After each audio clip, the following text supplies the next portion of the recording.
So, Rikishi, otherwise known as Fatu throughout his career, or Junior Fatu, or just Rikishi Fatu, or the Sultan, or whatever you want to call him. Basically, he came out on a podcast doing an interview. Now he has his own podcast. He has his own YouTube channel as well, where he gives his own thoughts. And on his own channel, on his own podcast, he's given similar thoughts about this.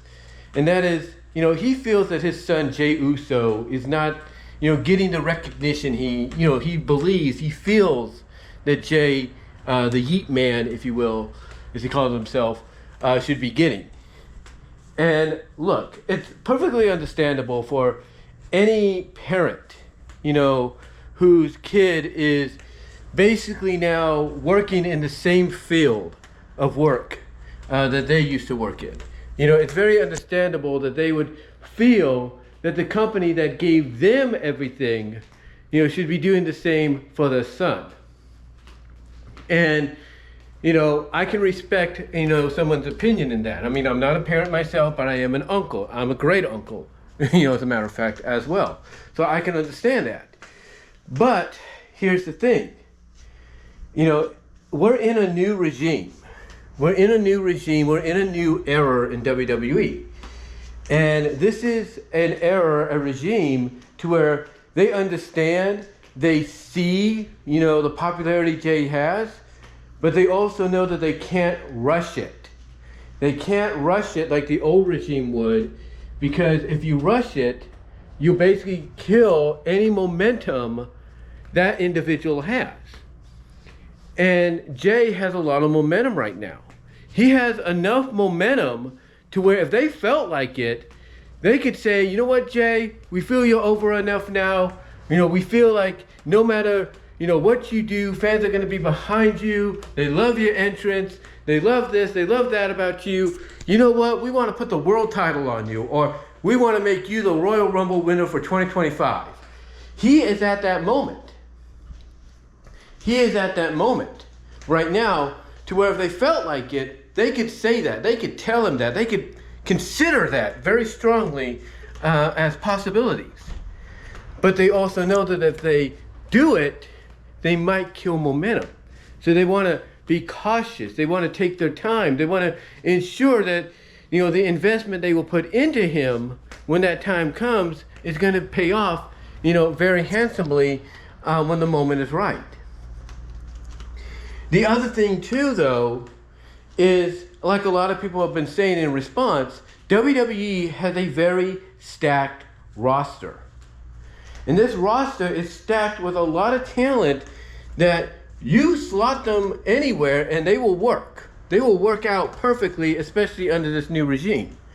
And especially you have people that obviously Triple H wants to get behind. Triple H wants to basically push to the moon, at this moment, in history that we have, like a Gunther, like a Braun Breaker.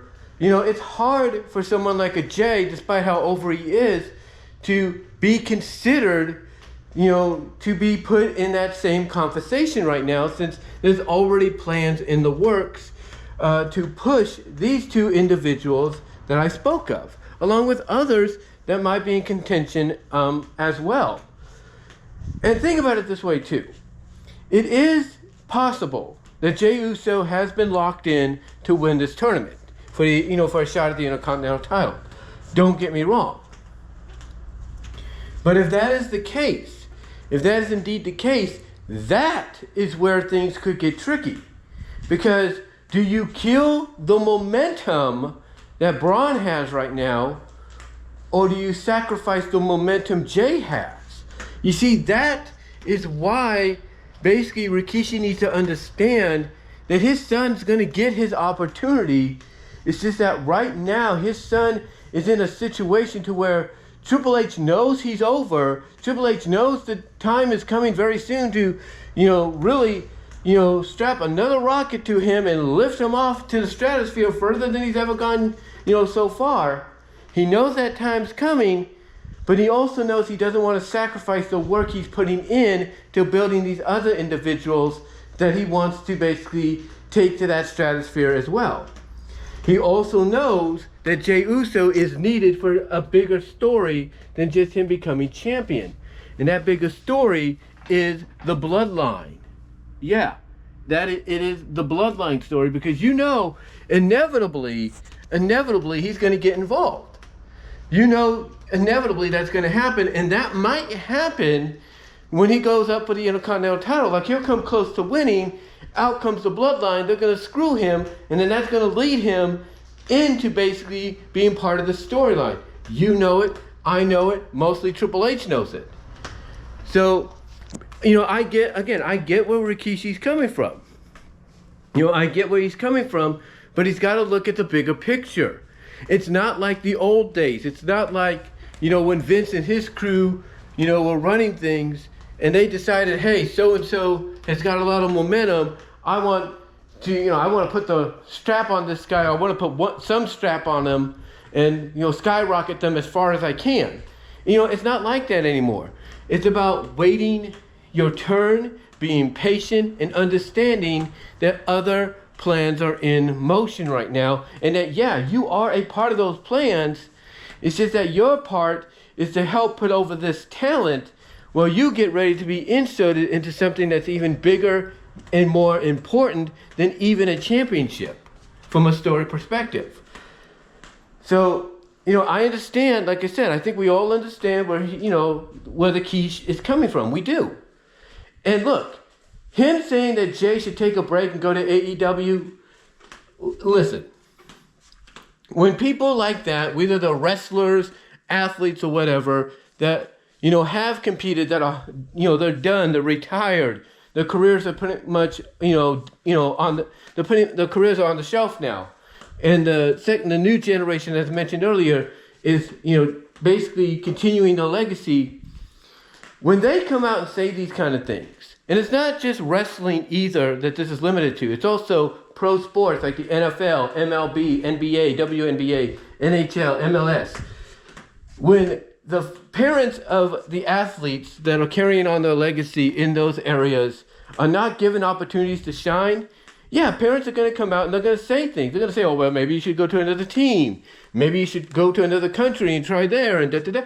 They will say that out of frustration, and all they're doing, like any person out there, when they're upset, they're upset and frustrated that their family, their child doesn't get an opportunity, all they're doing is venting. And that's all he's doing. He's just venting his frustration.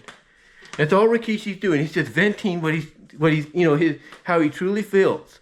He's not, he doesn't really mean, when he says, oh, he should go to AEW, he doesn't really mean that. He's just venting his frustration. He's venting it, and he basically has done it in a way that, got people talking, and when he should have really just kept those frustrations, and that ventiness, if you will, to himself.